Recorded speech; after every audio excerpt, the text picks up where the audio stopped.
When I'm teaching anatomy for yoga, one thing that I find that students often struggle with is terminology, especially the terminology around movement. So in this video, I'll go over that terminology and try to clarify things for you. I'm Joe. I post videos about yoga, fitness, anatomy, physiology, and movement science to help you to understand how your body moves and also how it can move better.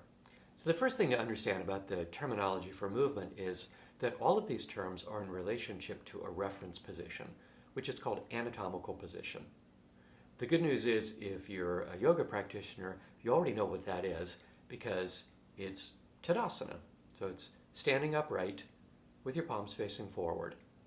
So no matter what position the body is in, all of the terms of movement are assumed to be in relationship to that upright standing posture. Another thing we need to understand about these terms of movement is that the great majority of them describe movement in terms of one of the three cardinal planes. So these are the three planes that divide space.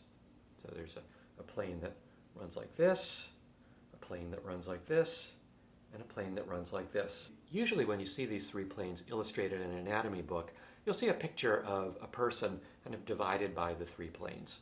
So there's a plane that divides the person into a right half and a left half. That plane is called the sagittal plane. Think Sagittarius, the archer. So that would be the plane that you would draw a bow in. There's a plane that would divide the person into a front half and a back half. That's called the frontal plane, also sometimes called the coronal plane. And then there's a plane that divides the person into a top half and a bottom half, a plane that runs horizontally like this, which is called the transverse plane. But to understand how the planes relate to movement, I think it's helpful to think about them as constraints to movement. So let's imagine that the walls of the room that I'm in are coming in like this, pulling in towards the sides of my body. I think of that scene in Star Wars in the garbage compactor. The walls coming in and squeezing me tightly from either side. So if the walls of the room were pressing me like this, how could I move? Well, clearly the only way that I could move would be forward or backward. So the plane of these imaginary walls that are running from me to you, these walls would be in the sagittal plane. And the kinds of movements that can happen in the sagittal plane are forward and backward movements. The general term for these movements in most of the joints of the body are flexion and extension. Flexion just means bending, so bending the joints in the sagittal plane. Or more technically, we could say decreasing the angle of the joints. If I bend my elbow, that's flexing my elbow. If I straighten my elbow, that's extending my elbow. By the way, we could talk about the joint that's moving, so in this case, flexing and extending the elbow joint, but I could also talk about the body part that's moving.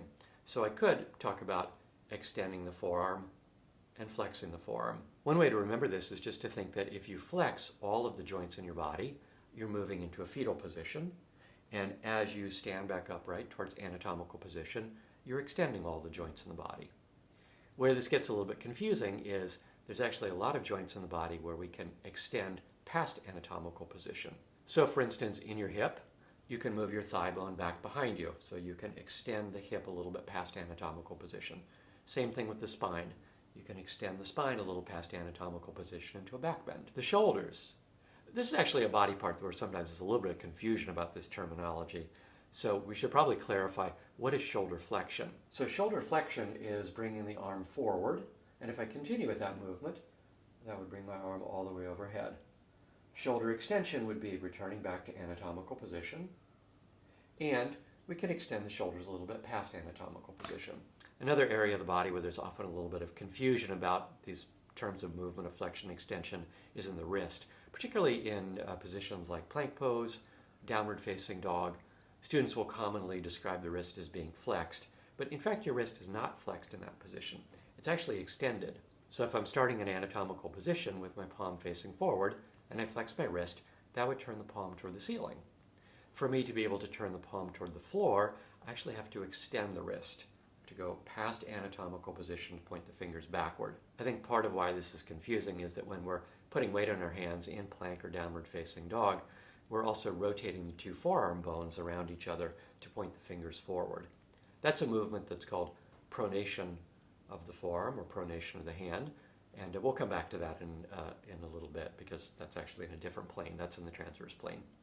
We also have a couple of specialized terms of movement to describe the movement of the foot in the sagittal plane. So if I do what we commonly call flexing the foot, this is actually called dorsiflexing the foot. And if I point the foot, that's called plantarflexing the foot. So you could think P for plantarflex, dorsiflex. If you want to kick in a door, you need to dorsiflex your ankle. Okay, that's the sagittal plane. What about the frontal plane? The frontal plane is running like this, or more or less it's the plane of the wall behind me. So you could imagine that if I were kind of glued to this wall behind me, how could I move? I could really only move to the side. I could take my arms out to the side. I could continue to take them in that same direction all the way up overhead. This is called shoulder abduction. And if I bring the arms back toward the midline of the body, that's called shoulder adduction.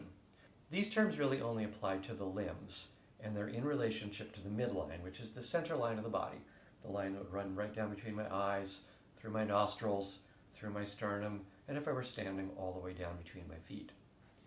So abduction means to move a limb away from the midline of the body. Of course, where this gets a little bit confusing is if we continue with shoulder abduction, once we get above 90 degrees, the arms are actually moving toward each other, but we still call that shoulder abduction. And then as we bring the arms back towards anatomical position, toward the midline, that's shoulder adduction. The way to remember these terms is that abduction is kidnapping, so taking away. We take the limb, the arm in this case, away from the midline of the body, that's abduction. And then adduction, add it back in. Honestly, I feel like this terminology is terrible because those two words sound so similar to each other. Sometimes you hear people talk about abduction and adduction.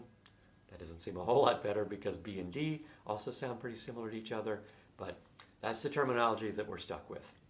We can also abduct the hip joint, so take the thigh out to the side in the frontal plane, and adduct the hip, drawing the thigh back toward the midline. Movements of the whole foot in the frontal plane are described as either inversion or eversion. Inversion means to lift the insides of the feet. Right? That's how you can remember it. Inversion, right? Lift the inside. And then eversion is the opposite. So eversion is lifting the outside of the foot. What about the spine? Well, imagine if I were glued against the wall behind me, how could I move my spine or my trunk? Well, I could bend to one side or the other. This is side bending or lateral flexion. We don't talk about abduction or adduction of the spine because those terms are in relationship to the midline. The spine is the midline, so we're actually moving the midline. So we talk about lateral flexion or side bending to the right and to the left. We also have a couple of specialized terms of movement for the wrist. So for an anatomical position, and we bend the wrist so that the thumb side of the hand moves away from the midline of the body, that's called radial deviation, because the radius is the bone on the thumb side of the forearm. And if we move the little finger side of the hand toward the midline, that's called ulnar deviation. Although you will also sometimes hear people refer to these movements as abduction of the wrist and adduction of the wrist. What about the transverse plane? So the plane that's running horizontally. That would be the plane that would be described by the floor. In the limbs, transverse plane movement is either external rotation or internal rotation. So external rotation of my arm would mean to move the front of my arm, the biceps muscle here, to rotate it away from the midline of the body. That's external rotation. And then rotating the front of the arm toward the midline, that's internal rotation. We talk about the same thing in the hip, rotating the front of the thigh away from the midline of the body, external rotation, rotating the front of the thigh toward the midline of the body, internal rotation. What about the spine? Well, again, the spine is the midline, so it doesn't make sense to talk about internal and external rotation.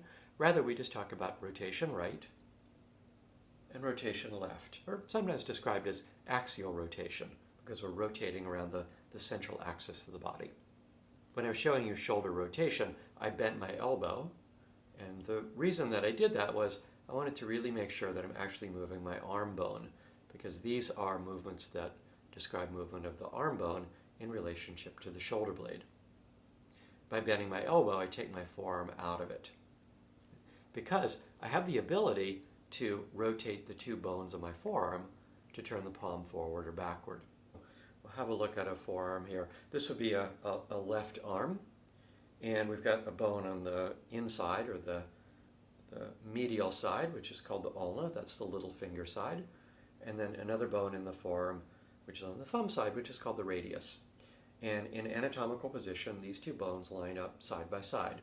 This position of the palm facing forward is called supination. If I turn the palm backward, that involves rotating the radius around the ulna so they cross each other. That's called pronation. So supination of the forearm, or supination of the hand, we talk about it either way, turning the palm forward, pronation, turning the palm backward. One way you can remember this is that if you supinate your hand, you could hold a bowl of soup in it, and if you were to pronate your hand, you'd be prone to spill the soup. One thing that's really important to keep in mind to understand this terminology is that they're really describing relative movement between two bones. So for instance, I could flex my hip by moving my thigh toward the front of my trunk, or I could flex my hip by moving my trunk toward my thigh. Right? Different body parts moving, but the relative movement between the femur, the thigh bone, and the pelvis is the same. Okay, so now that you know a little bit about this terminology, how is it helpful for you?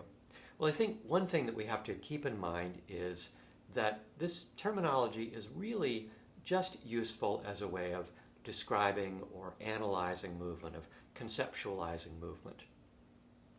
None of us move in a single plane. We don't just move forward or backward or side to side. In fact, nearly every movement that we make is actually happening in multiple planes at once, and that's true for most yoga asanas. So it's not meant to suggest that we move like a robot, but rather if we can break down the movement in terms of its constituent planes, it helps us to understand what's going on in the joints. And that's really the first step towards being able to analyze a position or a movement. So for instance, let's take downward facing dog as an example. If we look at the major joints in downward facing dog, what's happening?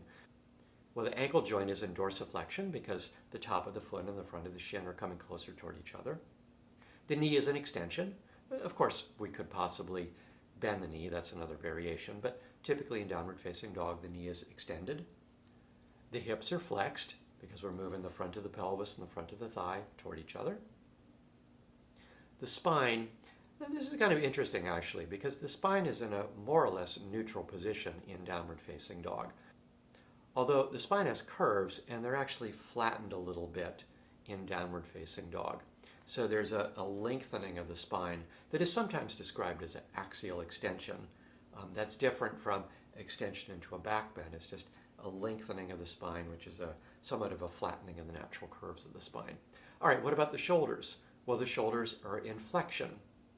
Again, remember, shoulder flexion is bringing the arm forward and up toward the ceiling if we're in anatomical position. You can see that's the position of the arms here. And of course, if we were coming into down dog from plank position, we'd have to go from 90 degrees of shoulder flexion to 180 degrees to get into the position. What about the elbows? The elbows are extended. The wrists, remember, this one's a little bit tricky. The wrists are an extension. So hopefully you can start to see that if you look at a position, analyze what's happening at the joints, you can start to get a little bit more of an understanding about kind of what's going on in the body in the pose. That can help you to start to figure out kind of which muscles are being activated, what has to lengthen, and so forth. Okay, I hope that was helpful for you. If you'd like more information or you just like to have a reference, I've created a reference guide.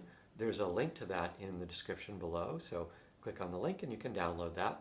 In the meantime, if you liked the video, give it a thumbs up. If you want to see more videos about yoga, fitness, anatomy, physiology, and movement science, please subscribe to the channel. And thanks for watching. I'll see you in the next video as I wave to you by radially and ulnarly deviating my wrist. All right, see you next time.